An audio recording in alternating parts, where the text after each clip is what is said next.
Hi friends, please subscribe to Amravati Media and press the bell icon for more latest updates. BJP వ్యూహంతో TDP Janasena విలవిల.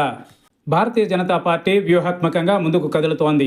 వీలైనంత వరకు ప్రతి చోట ఒంటరిగా పోటీ చేసేందుకే ఆ పార్టీ పక్కా ప్రణాళికతో ముందుకు వెళుతోంది. వీలు కాని చోట మాత్రమే ప్రాంతీయ పార్టీలతో పొత్తు పెట్టుకుంటోంది. కాస్త బలపడ్డాక మిత్రపక్షాలని సైతం బలిపెట్టి సొంతంగా ప్రభుత్వాన్ని ఏర్పాటు చేయడమే ఏకైక లక్ష్యంతో బీజేపీ ముందుకెళుతోంది.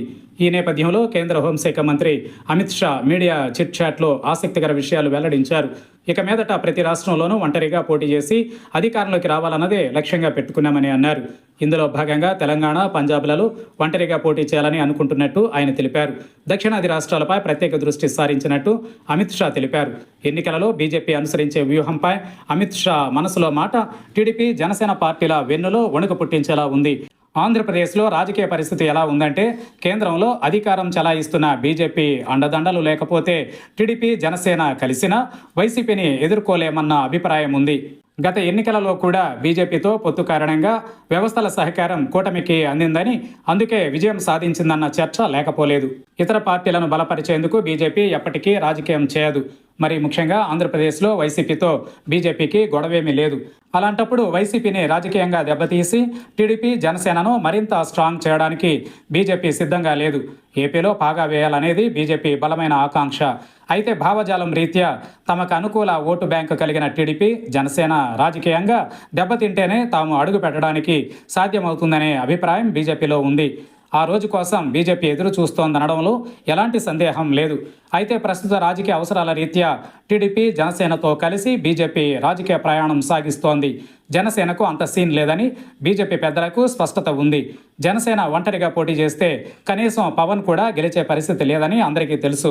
ఈ నేపథ్యంలో బీజేపీ ప్రాధాన్యత క్రమంలో ఆయా రాష్ట్రాలలో బలపడాలని చూస్తోంది. తెలుగు రాష్ట్రాల విషయానికి వచ్చేసరికి ముందుగా తెలంగాణలో అధికారంలోకి రావాలని అనుకుంటోంది. ఇందుకు 2028-29 ఎన్నికలను టార్గెట్ చేసుకుంది. ఈ దఫా ఎలాగైనా తెలంగాణ అసెంబ్లీ ఎన్నికలలో విజయం సాధించడానికి ప్రణాళికలు రచిస్తోంది. ఒంటరిగా పోటీ చేయడానికే సిద్ధమవుతోంది. మరోవైపు తెలంగాణలో తాము కూడా పోటీ చేస్తామని పవన్ కళ్యాణ్ ప్రకటించారు. తెలంగాణ వ్యతిరేకిగా ఆ ప్రాంతంపై అవాకులు చవాకులు పేలిన పవన్ కళ్యాణ్తో పొత్తు పెట్టుకోవడానికి బీజేపీ భయాందోళన చెందుతోంది. ఒకవేళ జనసేనతో పొత్తు పెట్టుకుంటే తెలంగాణ సెంటిమెంట్ రగిల్చి అంతిమంగా బీఆర్ఎస్ రాజకీయ లబ్ధి పొందుతుందని ఆ రాష్ట్ర బీజేపీ భయపడుతోంది. అందుకే పవన్ విషయంలో తమకేమీ సంబంధం లేనట్టే వ్యవహరిస్తోంది. తెలంగాణలో రాజకీయ అనుకూలత ఏర్పడితే ఆంధ్రప్రదేశ్లో తప్పకుండా సొంత ఎజెండాతో బీజేపీ ముందుకెళ్లడం ఖాయం. బీజేపీ అండదండలు లేవంటే ఆ రోజే టీడీపీ, జనసేన కూటమి రాజకీయంగా సగం చచ్చిపోయినట్టే అని పలువురు అభిప్రాయపడుతున్నారు. బీజేపీ అనే సూర్యుడి వెలుగులో టీడీపీ, జనసేన వెలుగొందుతున్నట్టు రాజకీయ విశ్లేషకులు చెబుతున్నారు. బీజేపీ ఆలోచన ఎప్పుడూ సొంతంగా ప్రభుత్వం ఏర్పాటు చేయడమే. పశ్చిమ బెంగాల్లో అధికారంలోకి రావడం ఆ పార్టీకి కొండంత ధైర్యాన్ని ఇచ్చింది. ఆ స్ఫూర్తితోనే రానున్న రోజులలో 2 తెలుగు రాష్ట్రాలలో అధికారంలోకి వచ్చేందుకు వ్యూహాత్మకంగా బీజేపీ పావులు కదుపుతోంది. ఆ కోణంలోనే అమిత్ షా కామెంట్స్ను అర్థం చేసుకోవాల్సి ఉంటుంది.